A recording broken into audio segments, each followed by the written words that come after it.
Millennium Bharat buzz में आपका स्वागत है। मैं हूं तान्या माथुर नई दिल्ली से और आप देख रहे हैं मिलेनियम न्यूज चैनल 24। आज मैं आपको दुनिया भर की ताज़ा और अहम खबरों से रूबरू करवाने जा रही हूं। तो चलिए शुरुआत करते हैं आज की मुख्य सुर्खियों से। राहुल गांधी बोले ट्रंप का 50% टैरिफ आर्थिक ब्लैकमेल। जानिए थरूर सहित अन्य कांग्रेस नेताओं ने क्या कहा। बंगाल के अधिकारियों को निलंबित करने पर भड़की ममता, चुनाव आयोग को ये क्या कह दिया। बिजली कंपनियों के बकाया पर सुप्रीम कोर्ट सख्त, जाने कब तक करना होगा 1.5 लाख करोड़ से ज्यादा का भुगतान। धराली में बादल नहीं फटा तो फिर कैसे आया मलबे का सैलाब, एक्सपर्ट बता रहे हैं वजह। आप छात्र विंग एसएफ का एसएससी घोटाले के खिलाफ जोरदार प्रदर्शन, शिक्षा मंत्री से की ये मांग। कोकेन तस्कर नवीन चिचकर की गिरफ्तारी के बाद खुल रहे बड़े राज, ड्रग्स के नेटवर्क के तार पाकिस्तान से। दवा के नाम पर मौत का कारोबार, नकली ब्रांडेड दवाओं के देशव्यापी रैकेट का पर्दाफाश, 6 गिरफ्तार। Tata capital IPO upper layer NBFC के पब्लिक इशू के ड्राफ्ट पेपर्स आखिरकार सार्वजनिक हुए। चीन की यात्रा पर जाएंगे पीएम मोदी, एससीओ की बैठक में लेंगे हिस्सा, गलवान में झड़प के बाद पहला दौरा। उंगलूदन स्टालिन योजना को लेकर तमिलनाडु सरकार को बड़ी राहत, एससी ने दिखाई हरी झंडी। 13 लाख अफगान शरणार्थियों को बाहर निकालेगा पाकिस्तान, जाने 30 जून के बाद क्यों नहीं रह सकेंगे। देश हित में लेंगे एक्शन, ट्रंप के 50% टैरिफ पर भारत सरकार का 2 टूक जवाब। पाक में फिर बढ़ी जैश की धमक, बहावलपुर में दोबारा बन रहा हेडक्वार्टर, मसूद यहां से जुटा रहा चंदा। ट्रंप का ऑफर ब्राजील के राष्ट्रपति ने ठुकराया, कहा मैं आपकी जगह पीएम मोदी को कॉल कर लूंगा। नहीं, अगर इस देश ने अब इम्तियाज अली ने किया शाहरुख खान के नेशनल अवार्ड जीतने पर कमेंट। चलिए विस्तार से जानते हैं। अमेरिकी राष्ट्रपति डोनाल्ड ट्रंप ने बुधवार को 25% टैरिफ लगाने पर घोषणा की। इससे पहले भारत पर 25% टैरिफ लगाने का ऐलान कर चुके, ऐसे में अब भारतीय उत्पादों पर अमेरिका का टोटल 50% टैरिफ हो गया है। ट्रंप की घोषणा के अनुसार 50% टैरिफ 27 अगस्त से लागू होगी। ट्रंप के इस घोषणा के बारे में कांग्रेस ने भारत सरकार और प्रधानमंत्री नरेंद्र मोदी पर निशाना साधा है। कांग्रेस नेता राहुल गांधी ने सोशल मीडिया मंच एक्स पर एक पोस्ट में लिखा, ट्रंप का 50% टैरिफ आर्थिक ब्लैकमेल है। पीएम मोदी को अपनी कमजोरी को भारतीय जनता के हितों पर हावी नहीं होने देना चाहिए। अमेरिकी 50% टैरिफ पर क्या बोले राहुल गांधी। राहुल गांधी ने लिखा, ट्रंप का 50% टैरिफ आर्थिक ब्लैकमेल है। ये भारत को एक अनुचित व्यापार समझौते के लिए धमकाने का प्रयास है। प्रधानमंत्री मोदी को अपनी कमजोरी को भारतीय जनता के हितों पर हावी नहीं होने देना चाहिए। राहुल गांधी के अलावा कांग्रेस ने लिखा, नरेंद्र मोदी के दोस्त ट्रंप ने भारत पर 50% टैरिफ लगा दिया। ट्रंप लगातार भारत के खिलाफ कदम उठा रहे हैं, लेकिन नरेंद्र मोदी उनका नाम तक नहीं लेते। नरेंद्र मोदी, हिम्मत कीजिए, ट्रंप को जवाब दीजिए। जयराम रमेश ने लंबे पोस्ट में मोदी ट्रंप की नजदीकी के जरिए हमला किया। कांग्रेस नेता जयराम रमेश ने एक्स पर एक लंबा पोस्ट लिखते हुए भारत की विदेश नीति और शासन प्रणाली की आलोचना की। जयराम रमेश ने लिखा, प्रधानमंत्री मोदी सितंबर 2019 में अमेरिका गए और ह्यूस्टन में हाउडी मोदी कार्यक्रम में शामिल हुए। इस कार्यक्रम में राष्ट्रपति ट्रंप भी मौजूद थे। पीएम मोदी ने सभी परंपराओं को दरकिनार करते हुए खुले मंच से घोषणा की, अब की बार ट्रंप सरकार। फरवरी 2020 में प्रधानमंत्री मोदी ने अहमदाबाद में राष्ट्रपति ट्रंप के सम्मान में भव्य नमस्ते ट्रंप कार्यक्रम की मेजबानी की। फरवरी 2025 में इस बात को काफी प्रचारित किया गया कि राष्ट्रपति ट्रंप के दूसरे कार्यकाल में प्रधानमंत्री मोदी उन शुरुआती राष्ट्राध्यक्षों में शामिल रहे जो उनसे मिलने पहुंचे। इससे पहले इस बात पर खूब चर्चा हुई थी कि राष्ट्रपति ट्रंप के शपथ ग्रहण समारोह में विदेश मंत्री को पहली पंक्ति में जगह मिली और डॉक्टर जयशंकर विदेश मंत्री मार्को रूबियो से मिलने वाले पहले नेता थे। पीएम मोदी ने उस समय एलन मस्क और उनके परिवार को भी रिझाने की कोशिश की। तब एलन मस्क राष्ट्रपति ट्रंप के बेहद करीबी माने जा रहे थे। मस्क को रिझाना दरअसल पीएम मोदी की उस रणनीति का हिस्सा था जिसके जरिए वे राष्ट्रपति ट्रंप को खुश करना चाहते थे। पीएम मोदी ने बार बार राष्ट्रपति ट्रंप से अपनी कथित घनिष्ठता का प्रदर्शन किया है। 14 फरवरी 2025 को उन्होंने राष्ट्रपति ट्रंप के सामने अपना अलजेब्रा का ज्ञान प्रदर्शन करते हुए कहा, मागा plus मीगा is equal to mega. Jairam Ramesh ने आगे लिखा, राष्ट्रपति ट्रंप 33 बार पाकिस्तान के बीच युद्ध विराम करवाने में हस्तक्षेप कर चुके हैं, जबकि प्रधानमंत्री मोदी इस पर पूरी तरह चुप्पी साधे हुए हैं। 18 जून 2025 को जब राष्ट्रपति ट्रंप ने व्हाइट हाउस में पाकिस्तान के सेना प्रमुख फील्ड मार्शल आसिम मुनीर को दोपहर के भोजन पर आमंत्रित किया, तब भी प्रधानमंत्री और उनके करीबी लोगों ने पूरी तरह चुप्पी साधे रखी। जबकि आसिम मुनीर ने भड़काऊ और सांप्रदायिक जहर के भरे बयानों से पृष्ठभूमि में 22 अप्रैल 2025 को पहलगाम में क्रूर आतंकी हमले हुए थे। राष्ट्रपति ट्रंप ने WTO को बर्बाद कर दिया, लेकिन भारत ने इसका विरोध नहीं किया। राष्ट्रपति ट्रंप WHO, यूनेस्को और पेरिस जलवायु से हट गए हैं, फिर भी भारत मूक दर्शक बना रहा। अब राष्ट्रपति ट्रंप एक तरफ पीएम मोदी के मित्र होने का दावा भी कर रहे हैं, वहीं दूसरी तरफ भारत पर कठोर और अन्यायपूर्ण प्रहार कर रहे हैं। उनके द्वारा लगाए गए टैरिफ और दंडात्मक कार्रवाई पूरी तरह से अस्वीकार्य है, लेकिन सच्चाई ये भी है कि प्रधानमंत्री मोदी की व्यक्तिनिष्ठ, सुर्खियां बटोरने वाली और झप्पी कूटनीति पर टिकी विदेश नीति पूरी तरह से विफल रही है। भारत ने 1970 के दशक में अमेरिका के धौंस का डटकर सामना किया था। उस समय श्रीमती इंदिरा गांधी प्रधानमंत्री थी। पीएम मोदी को चाहिए कि वे उनके योगदान को विकृत करने और उन्हें बदनाम करने की बजाय यदि वे अपने अहंकार से ऊपर उठें और उनसे प्रेरणा लें कि अमेरिका जैसी ताकत के सामने भी कैसे डटकर खड़ा हुआ जाता है, भारत की विदेश नीति और शासन प्रणाली को अब व्यापक रूप से बदलने की जरूरत है। शशि थरूर बोले, ये निश्चित रूप से एक झटका है। अमेरिकी राष्ट्रपति ट्रंप द्वारा रूस से तेल खरीद पर भारत पर 25% अतिरिक्त टैरिफ लगाने पर कांग्रेस सांसद शशि थरूर ने कहा, मुझे नहीं लगता कि ये हमारे लिए कोई खास अच्छी खबर है। अगर हमारा कुल टैरिफ 50% हो जाता है तो इससे अमेरिका में बहुत सारे लोगों के लिए हमारे उत्पाद अपर्याय हो जाएंगे। खासकर जब आप इन प्रतिशतों को देखते हैं तो आपको इनकी तुलना हमारे कुछ प्रतिस्पर्धियों पर लगाए जाने वाले टैरिफ से करनी होगी। पश्चिम बंगाल की मुख्यमंत्री ममता बनर्जी इन दिनों काफी गुस्से में हैं। वजह है बंगाल के अधिकारियों को निलंबित किया जाना। मतदाता सूची तैयार करने में कथित चूक को लेकर राज्य सरकार के 4 अधिकारियों और एक डाटा एंट्री ऑपरेटर को निलंबित करने के निर्वाचन आयोग ममता बनर्जी और इलेक्शन कमीशन के फैसले से वो खफा हैं। ममता ने चुनाव आयोग पर तीखा हमला बोला है। उन्होंने इस कदम की वैधता पर सवाल उठाया और आयोग पर भारतीय जनता पार्टी के इशारे पर काम करने का आरोप लगाया। उन्होंने ये भी आरोप लगाया कि राज्य सरकार के कर्मचारियों को डराया धमकाया जा रहा है। चुनाव आयोग पर ममता का निशाना। ममता बनर्जी ने एक जनसभा को संबोधित करते हुए कहा कि अधिकारियों को कल निलंबन नोटिस दिया गया था। क्या अभी चुनावों की घोषणा हुई है? कौन सा कानून उन्हें इस समय निलंबित करने की अनुमति देता है? आप सभी की रक्षा करना हमारी जिम्मेदारी है, हम ऐसा करेंगे, हम उन्हें निलंबित नहीं करेंगे। ममता ने निर्वाचन आयोग पर सरकारी अधिकारियों को धमकाने का आरोप लगाया और कहा कि उनका प्रशासन अपने कर्मचारियों के साथ खड़ा रहेगा। ममता बनर्जी ने कहा कि चुनावों में अभी काफी समय है, फिर भी उन्होंने लोगों को निलंबित करना शुरू कर दिया है। उन्होंने निर्वाचन आयोग को बीजेपी का बंधुआ मजदूर करार देते हुए कहा कि वे अमित शाह और बीजेपी के एजेंट के रूप में काम कर रहे हैं। गृह मंत्री को लगता है कि वे जो कहेंगे वही होगा। अधिकारियों के निलंबन पर भड़की ममता। ममता बनर्जी की ये टिप्पणी निर्वाचन आयोग द्वारा पश्चिम बंगाल में 4 अधिकारियों, 2 निर्वाचन पंजीकरण अधिकारी ERO और 2 सहायक निर्वाचन पंजीकरण अधिकारी ERO के एक और डाटा एंट्री ऑपरेटर और एक अस्थायी कर्मचारी को निलंबित करने के एक दिन बाद आई है। इन अधिकारियों पर दक्षिण 24 परगना और पूर्वी मेदिनीपुर जिलों में बरुईपुर पूर्व और मोयना विधानसभा क्षेत्रों में मतदाता सूची तैयार करते समय कथित रूप से अनियमितताएं बरतने का आरोप है। पश्चिम बंगाल के मुख्य सचिव मनोज पंत को लिखे पत्र में निर्वाचन आयोग के सचिव सुजीत कुमार मिश्रा ने कहा कि राज्य के मुख्य निर्वाचन अधिकारी ने 2 निर्वाचन क्षेत्रों की मतदाता सूचियों में गलत तरीके से नाम जोड़े जाने का विवरण देते हुए एक रिपोर्ट भेजी है।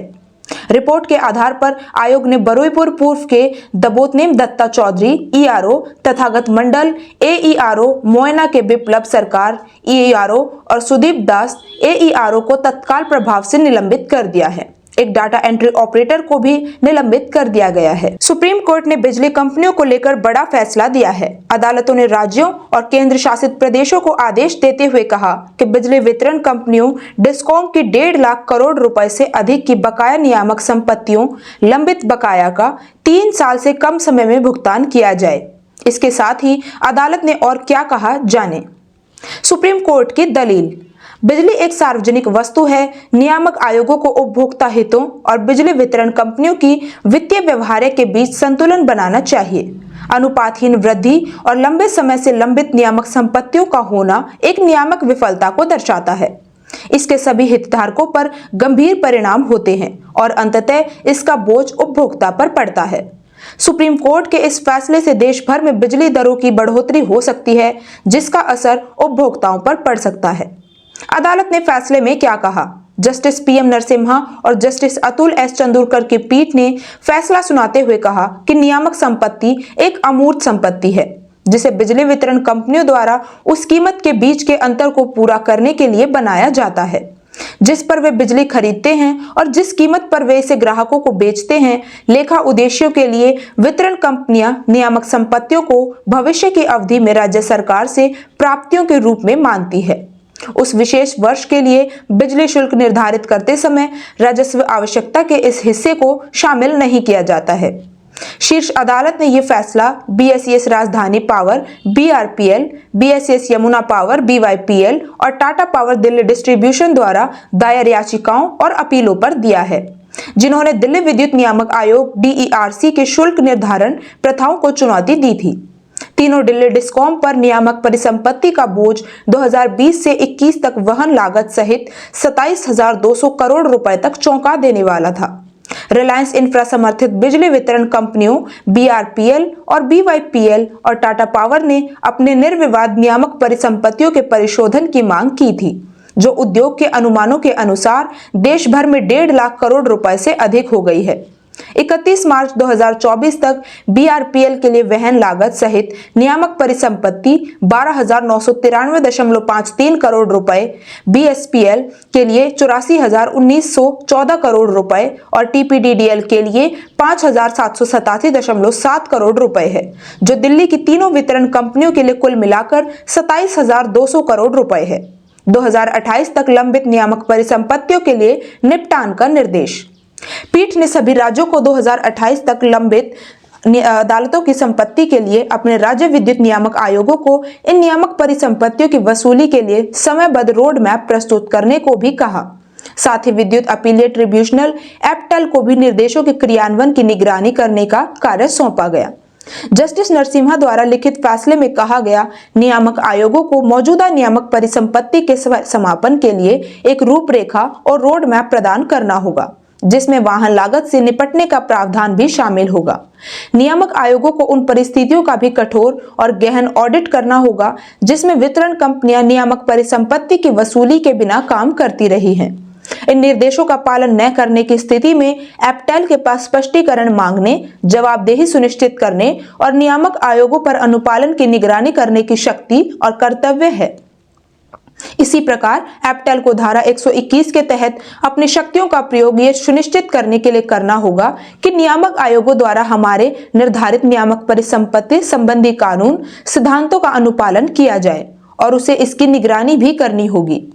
अनुपालन न करने की स्थिति में एप्टेल को आयोग को ऐसे आदेश निर्देश जारी करने होंगे जो उन्हें जवाबदेह ठहराने के लिए आवश्यक हों।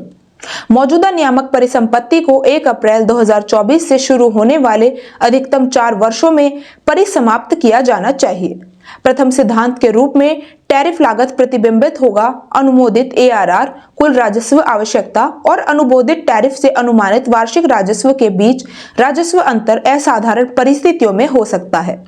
नियामक परिसंपत्ति एक उचित प्रतिशत से अधिक नहीं होनी चाहिए, जो प्रतिशत विद्युत नियमों के नियम 23 के आधार पर निर्धारित किया जा सकता है, जो मार्गदर्शन सिद्धांत के रूप में ARR का 3% निर्धारित करता है। उत्तराखंड के उत्तरकाशी जिले के धराली गांव में मंगलवार को अचानक आई बाढ़ के लिए खीरगंगा नदी के ऊपरी जलग्रहण क्षेत्र में बादल फटने की घटना को मुख्य रूप से जिम्मेदार ठहराया जा रहा है। हालांकि विशेषज्ञों का कहना है कि मंगलवार को उत्तरकाशी जिले में हुई बारिश की मात्रा इतनी नहीं थी कि उसे बादल फटने की श्रेणी में रखा जा सके। भारत मौसम विज्ञान विभाग IMD के वैज्ञानिक रोहित थपलियाल ने कहा, हमारे पास उपलब्ध आंकड़े बादल फटने की घटना की ओर इशारा नहीं करते। उन्होंने कहा कि उत्तरकाशी में मंगलवार को 27 मिलीमीटर बारिश हुई, जो कि बादल फटने की घटना या इतनी विनाशकारी बाढ़ के लिहाज से बहुत कम है। IMD वैज्ञानिक बोले, डिटेल स्टडी से कारण होगा स्पष्ट। ये पूछे जाने पर कि धराली में अचानक आई बाढ़ के लिए अगर बादल फटना जिम्मेदार नहीं है तो इसके पीछे और क्या कारण हो सकता है। थपलियाल ने कहा कि यह अध्ययन का विषय है। उन्होंने कहा, विस्तृत अध्ययन के बाद ही इस बारे में स्पष्ट रूप से कुछ कहा जा सकता है कि अचानक आई बाढ़ के पीछे क्या कारण था। मौसम विभाग के आंकड़े बादल फटने को नहीं दे रहे गवाही। थपलियाल ने कहा, मैं सिर्फ इतना ही कह सकता हूं कि मौसम विभाग के पास उपलब्ध आंकड़े इस बात की पुष्टि नहीं करते हैं कि बादल फटने की कोई घटना नहीं हुई। भारतीय हिमालय क्षेत्र में सबसे विनाशकारी प्राकृतिक आपदाओं में शामिल बादल फटने की घटना में बेहद कम समय में सीमित इलाके में भारी बारिश में होती है। IMD के मुताबिक बादल फटने की घटना से आशय 20 से 30 वर्ग किलोमीटर क्षेत्र में तेज हवाओं और आकाशीय बिजली चमकने के बीच 100 मिलीमीटर प्रति घंटे से अधिक देर की बारिश होने से है। जानिए क्या होता है बादल फटना। हालांकि 2023 में प्रकाशित एक शोध पत्र में भारतीय प्रौद्योगिकी संस्थान IIT जम्मू कश्मीर, राज्य जल विज्ञान संस्थान NIH रुड़की के शोधकर्ताओं ने बादल फटने की घटना को एक छोटी सी अवधि में 100 से 200 मिलीमीटर प्रति घंटे की दर से अचानक होने वाली बारिश के रूप में परिभाषित किया है, जो 1 वर्ग किलोमीटर के छोटे से दायरे में दर्ज की जाती है। अल्पाइन क्षेत्र में बादल फटने की आशंका बेहद कम है। बात सिर्फ बारिश की मात्रा की नहीं है। वडिया हिमालय भूविज्ञान संस्थान के पूर्व वैज्ञानिक DP डोभाल ने कहा कि इतनी ऊंचाई पर बादल फटने की घटना की आशंका बहुत कम है। डोभाल ने कहा, जिस ऊंचाई से कीचड़ और मलबा ढलानों से नीचे आया वो अल्पाइन क्षेत्र में आती है, जहां बादल फटने की आशंका बेहद कम है। बर्फ का विशाल टुकड़ा या चट्टान गिरने से भीषण भूस्खलन की आशंका। DP डोभाल ने कहा, सबसे अधिक संभावना इस बात की है कि बर्फ का कोई विशाल टुकड़ा या बड़ी चट्टान गिरी होगी या फिर भीषण भूस्खलन हुआ होगा, जिससे हिमनद द्वारा बहकर लाए गए मलबे का जमाव इकट्ठा हो गया और क्षेत्र में अचानक बाढ़ आ गई। हालांकि डोभाल ने कहा कि आपदा का सटीक कारण तभी पता चलेगा जब धराली में मची तबाही से जुड़े उपग्रह चित्रों का वैज्ञानिक विश्लेषण किया जाएगा। इसरो से मांगे गए ऊपर के चित्र। अधिकारियों के अनुसार उत्तरकाशी आपदा के वास्तविक कारणों का पता लगाने के लिए भारतीय अंतरिक्ष अनुसंधान संगठन इसरो से उपग्रह चित्र मांगे गए हैं। उन्होंने बताया कि उत्तराखंड अंतरिक्ष उपयोगों केंद्र में से इसरो ने अनुरोध पत्र भेजा है। Journal of geological society of India में पिछले महीने प्रकाशित एक अध्ययन उत्तराखंड में 2010 के बाद अत्यधिक वर्षा और सतह पर जल प्रभाव की घटनाओं में भारी वृद्धि की पुष्टि करता है। 1998 से 2009 के बीच तापमान में वृद्धि और बारिश में कमी। HNB गढ़वाल विश्वविद्यालय के प्रोफेसर YEP सुंदरियाल के नेतृत्व में हुए इस अध्ययन से पता चलता है कि उत्तराखंड में 1998 से 2009 के बीच जहां तापमान में वृद्धि और बारिश में कमी दर्ज की गई, वहीं 2010 के बाद यह स्थिति उलट गई और राज्य के मध्य व पश्चिमी हिस्से अत्यधिक बारिश की घटनाओं के गवाह बने। मेन सेंट्रल थ्रस्ट जैसे टेक्टोनिक फोल्ट इलाकों को बनाते हैं अस्थिर। राज्य का भूविज्ञान इसे आपदाओं के प्रति अधिक संवेदनशील बनाता है। खड़ी ढलाने कटाव के लिहाज से बेहद संवेदनशील नाजुक संरचनाएं और मेन सेंट्रल थ्रस्ट जैसे टेक्टोनिक फोल्ट इलाके को अस्थिर बनाते हैं। हिमालय का भौगोलिक प्रभाव नम हवा को ऊपर की ओर खींचता है, जिससे स्थानीय स्तर पर तीव्र बारिश होती है, जबकि अस्थिर ढलाने भूस्खलन और आकस्मिक बाढ़ का जोखिम बढ़ाती हैं। 2020 से 23 तक उत्तराखंड में मॉनसूनी महीनों में आए 183 आपदाएं। नवंबर 2023 में नेचुरल हजार्ड्स जर्नल में प्रकाशित एक अध्ययन में उत्तराखंड में 2020 से 2023 के बीच आई आपदाओं से जुड़े डेटा का विश्लेषण किया गया, जिससे राज्य में अकेले मानसून के महीने के दौरान 183 घटनाएं घटने की बात सामने आई है। इनमें से 34.4% घटनाएं भूस्खलन, 26.5% आकस्मिक बाढ़ और 14% बादल फटने की थी। जनवरी 2022 से मार्च 2025 तक हिमालयी राज्यों में 2,863 लोगों की मौत। मौसमी आपदाओं पर विज्ञान और पर्यावरण केंद्र के एटलस से पता चलता है कि जनवरी 2022 से मार्च 2025 के बीच 13 हिमालयी राज्यों और केंद्र शासित प्रदेशों में 822 दिन चरम मौसमी घटनाएं दर्ज की गई, जिनमें 2,863 लोगों की मौत हुई। विशेषज्ञों का कहना है कि ये प्राकृतिक कारक मानवीय गतिविधियों के कारण और तीव्र हो गए हैं। अस्थिर ढलानों या नदी तटों पर बेलगाम सड़क निर्माण, वनों की कटाई और पर्यटन संबंधी बुनियादी ढांचे व बस्तियों के विकास आपदाओं का जोखिम कई गुना बढ़ गया है। आम आदमी पार्टी का छात्र wing association of students for alternative politics SF ने एसएससी की परीक्षाओं में भ्रष्टाचार और कुप्रबंधन के खिलाफ जोरदार प्रदर्शन कर अपना विरोध जताया। दिल्ली विश्वविद्यालय के नॉर्थ कैंपस में हुए प्रदर्शन के दौरान एसएफ से जुड़े बड़ी तादाद में छात्रों ने देश के शिक्षा मंत्री धर्मेंद्र प्रधान की प्रतीकात्मक अर्थी यात्रा निकाली और पुतला दहन कर अपना आक्रोश प्रकट किया। प्रदर्शन के दौरान एसएफ के संगठन मंत्री ओम सिंह ने कहा कि देश का छात्र सबसे सुरक्षित महसूस कर रहा है। ये लापरवाही नहीं, एक असंगठित साजिश है। दुखद है कि शिक्षा मंत्री धर्मेंद्र प्रधान इस पूरे मामले में पूरी तरह से मौन है। क्या ये मौन किसी संरक्षण का संकेत है? उन्होंने कहा कि एसएफ मांग करता है कि एसएससी घोटाले की निष्पक्ष और स्वतंत्र जांच हो, जिम्मेदार अधिकारियों को गिरफ्तार किया जाए और छात्रों के भविष्य के साथ हो रहे इस अन्याय पर तुरंत रोक लगाई जाए। अब देश का युवा चुप नहीं बैठेगा, हर मोर्चे पर संघर्ष जारी रहेगा। उधर एसएफ ने ईशना गुप्ता से कहा कि एसएससी की भर्ती प्रक्रियाएं सालों से भ्रष्टाचार और अनियमितताओं से भरी है। जब छात्र सड़क पर उतरते हैं तो उनके हक की आवाज को दमन से दबाया जाता है। ये लड़ाई सिर्फ नौकरी की नहीं बल्कि सिस्टम को बदलने की है। हम हर उस छात्र के साथ हैं जो न्याय की मांग कर रहा है। एसएफ ने साफ किया है कि ये सिर्फ शुरुआत है। यदि सरकार अब भी आंखें मूंदे बैठी रही तो ये आंदोलन देश भर में उग्र रूप लेगा और हर छात्र आवाज उठाएगा। इस विरोध प्रदर्शन में एसएफ के कई वरिष्ठ पदाधिकारी और कार्यकर्ता शामिल हुए, जिनमें प्रमुख रूप से ईशना गुप्ता, धर्मेंद्र रावत, राहुल रॉय प्रदेश अध्यक्ष, कुलदीप बिथूड़ी, संगठन मंत्री ओम सिंह, प्रदेश उपाध्यक्ष फहाद शेरवानी, सह सचिव प्रवीण चौधरी, अनुषा सिंह, अभिषेक कुमार, कमल तिवारी, सागर गौतम मौजूद रहे। देश के सबसे बड़े कथित कोकेन ड्रग्स नेटवर्क के सरगना नवीन चिचकर को हाल ही में नारकोटिक्स कंट्रोल ब्यूरो एनएसबी प्रत्यार्पण के जरिए विदेश से भारत लाया गया था। अब इस मामले की जांच में एनसीबी के हाथ में कई अहम सबूत लगे हैं, जिनके तार पाकिस्तान तक जुड़े होने की संभावना जताई जा रही है। सूत्रों के मुताबिक नवीन चिचकर के ऐसे अंतर्राष्ट्रीय पार्टनर्स का भी पता चला है जो कथित तौर पर दुनिया के सबसे बड़े कोकेन सप्लायर माने जाते हैं। एनसीबी ने नवीन के खिलाफ 3 अलग अलग केस दर्ज किए हैं और उसके मनी ट्रेल नेटवर्क और सप्लाई चेन पर गहराई से जांच की जा रही है। हवाला और क्रिप्टो के जरिए लेन देन। जांच में खुलासा हुआ है कि नवीन का मनी ट्रेल हवाला नेटवर्क के जरिए चलता था। मुंबई से हवाला के माध्यम से पैसा थाईलैंड भेजा जाता था, जहां यह थाई बाहट में कन्वर्ट होता था। खास बात यह है कि नवीन क्रिप्टो करेंसी के इस्तेमाल में माहिर है और ड्रग्स डील से जुड़े लेन देन को छिपाने के लिए डिजिटल करेंसी का बड़े पैमाने पर उपयोग करता था। अंतर्राष्ट्रीय ड्रग माफिया से रिश्ते। नवीन के नेटवर्क में कई बड़े और कुख्यात नाम शामिल होने की आशंका है।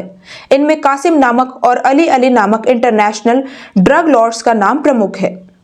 कासिम यूएस नेशनल, जो ड्रग्स के धंधे का सबसे बड़ा सरगना माना जाता है, एनसीबी के केस में अभी भी वांटेड आरोपी है। अली कथित तौर पर नवीन के सिंडिकेट का मास्टरमाइंड है। वो यूएस नेशनल है लेकिन पाकिस्तान में पैदा हुआ है। सूत्रों के अनुसार कासिम, अली और नवीन 1.5 साल पहले थाईलैंड में मिले थे और यहां से उनकी दोस्ती और साझेदारी की शुरुआत हुई। तीनों ने मिलकर भारत में एक संगठित और हाई प्रोफेशनल कोकेन नेटवर्क खड़ा किया था।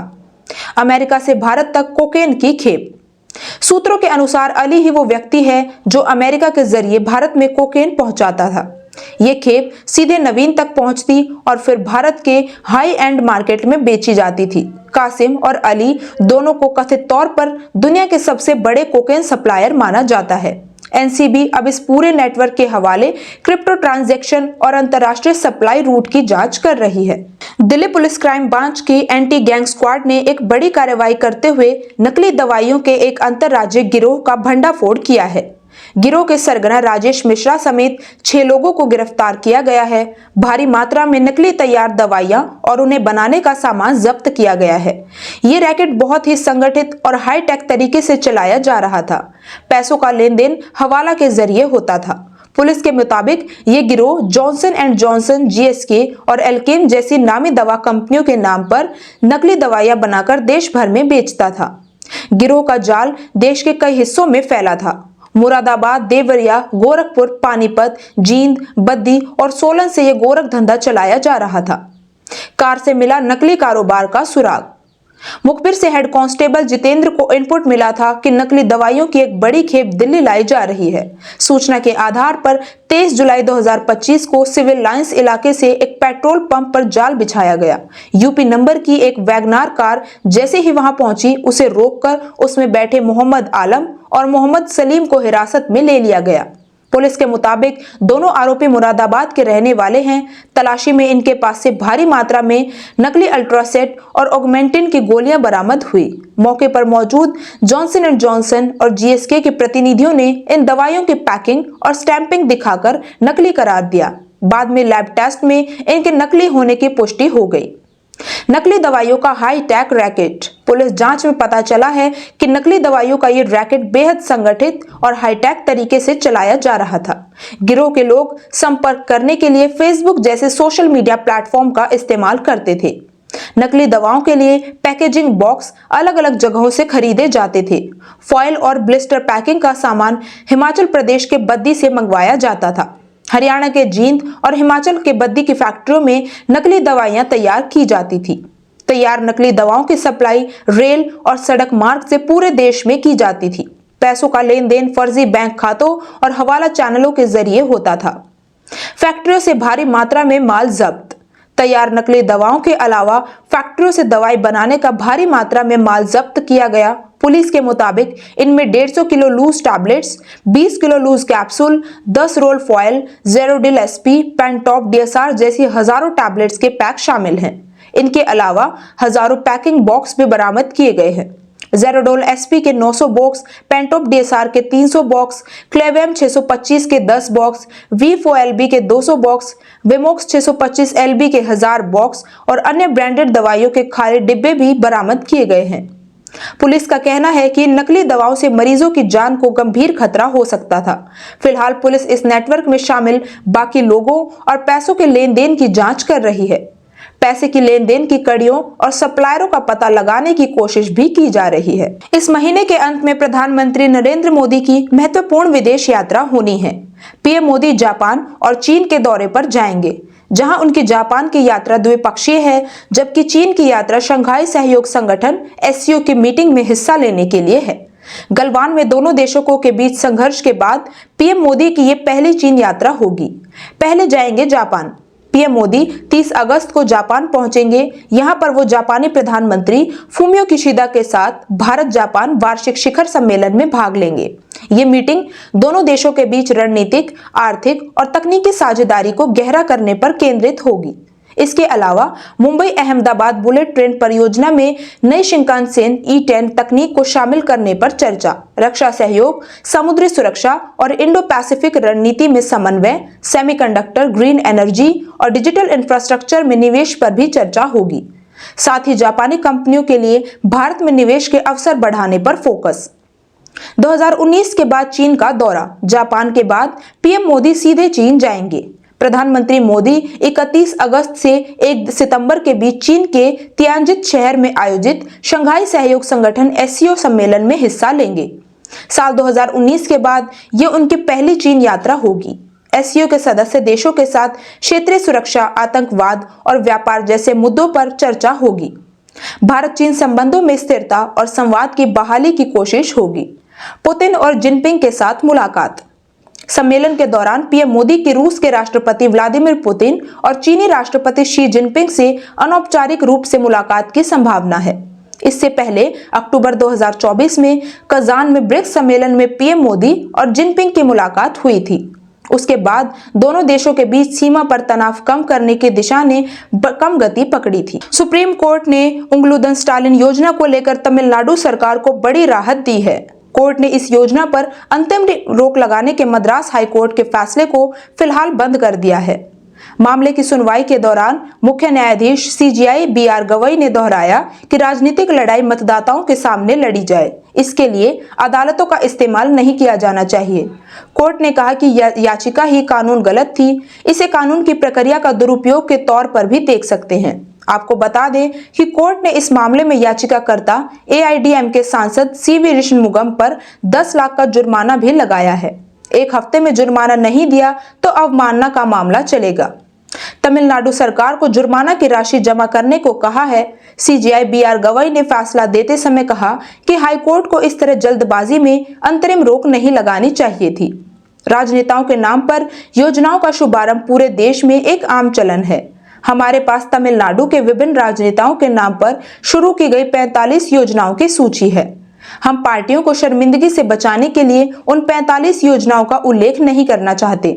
जब ऐसी योजनाएं सभी राजनीतिक दलों के नेताओं के नाम पर शुरू की गई हैं, तो हम याचिकाकर्ता की केवल एक पार्टी और एक नेता को चुनने की बेचैनी को नहीं समझते। अगर याचिकाकर्ता को धन के दुरुपयोग की इतनी ही चिंता थी, तो उसे ऐसी सभी योजनाओं को चुनौती देनी चाहिए थी। पिछले हफ्ते मद्रास हाईकोर्ट ने तमिलनाडु सरकार को भविष्य में शुरू की जाने वाली नई या पुनः ब्रांडेड सार्वजनिक योजनाओं के नामकरण में किसी भी जीवित व्यक्ति के नाम का उपयोग करने पर अंतरिम रोक लगा दी। अदालत ने इन योजनाओं के प्रचार के लिए जारी किए जाने वाले विज्ञापनों में किसी भी पूर्व मुख्यमंत्री, वैचारिक नेता या द्रविड़ मुनेत्र कड़गम डीएमके के प्रतीक चिन्ह, प्रतीक, ध्वज के चित्र के उपयोग पर भी रोक लगा दी है। मुख्य न्यायाधीश मनिंद्र मोहन श्रीवास्तव और जस्टिस सुंदर मोहन की पीठ ने अखिल भारतीय अन्ना द्रविड़ मुनेत्र कड़गम के सांसद सीवी षणमुगम द्वारा जनसंपर्क कार्यक्रम उंगलूदन स्टालिन में मुख्यमंत्री एमके स्टालिन के नाम के इस्तेमाल के खिलाफ दायर जनहित याचिका पर अंतरिम आदेश पारित किया है। पीठ ने स्पष्ट किया कि उन्होंने सरकार की किसी भी कल्याणकारी योजना के शुभारंभ, क्रियान्वयन या संचालन के विरुद्ध कोई आदेश पारित नहीं किया है। उन्होंने कहा कि उनका आदेश केवल ऐसी योजनाओं के नामकरण और सरकार द्वारा तैयार की जाने वाली प्रचार सामग्री तक ही सीमित है। ये भी कहा कि अंतरिम आदेश केवल प्रथम दृष्टया उपलब्ध सामग्री के आधार पर पारित किए जा रहे हैं। पीठ ने उंगलूदन स्टालिन योजना के नामकरण के खिलाफ दायर मुख्य जनहित याचिका पर तमिलनाडु सरकार और डीएमके को नोटिस जारी करने का आदेश दिया और उन्हें जवाबी हलफनामे में दाखिल करने के लिए समय दिया। पीठ ने सांसद को जनहित याचिका और एक अन्य व्यक्ति द्वारा दायर इसी तरह के मामले पर जवाबी हलफनामे और जवाब दाखिल होने के बाद 13 अगस्त को अगली सुनवाई करने का फैसला दिया है।